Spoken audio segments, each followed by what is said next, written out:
इस्लामाबाद की official secret act अदालत में चेयरमैन पीटीआई की बेटों से टेलीफोनिक गुफ्तगू की दरखास्त पर समाअत जारी है।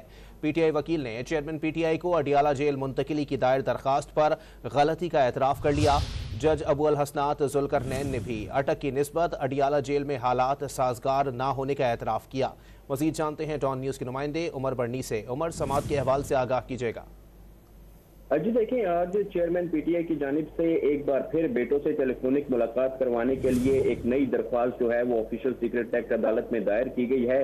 वकील शहराज रांझा की जानिब से ये दरख्वास्त दायर की गई है और अदालत ने 10 अक्टूबर को सुपरिटेंडेंट अडियाला जेल से टेलीफोनिक से गुफ्तगू से मुतल्लिक दरख्वास्त पर रिपोर्ट जो है वो तलब कर ली है। इसी दौरान जज अबुल हसनात मोहम्मद जुल्करनैन और वकील शहराज रांझा के दरमियान एक अहम मुकालमा भी हुआ।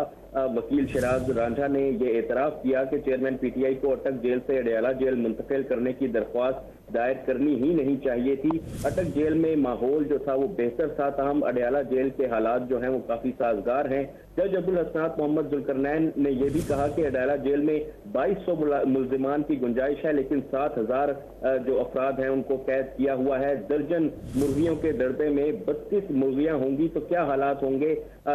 जज अबुल हसनात मोहम्मद जुल्करनैन ने रिमार्क्स किए कि अटक जेल में चेयरमैन पीटीआई से आमने सामने बात होती थी, ताहम अडियाला जेल में तो हालात ही मुख्तलिफ हैं। वकील शहराज रांझा ने कहा कि चेयरमैन पीटीआई पर गैर जरूरी सख्ती हो रही है। अदालत बेहतर क्लास का फैसला करती है, ताहम उसको नाफिजुल अमल नहीं किया जाता। चेयरमैन पीटीआई को टीवी बेहतर बिस्तर क्यों नहीं दिए गए। अटक जेल में तो सुकून था, लेकिन यहाँ पर अडियाला जेल में जो हालात हैं वो काफी नासाजगार हैं।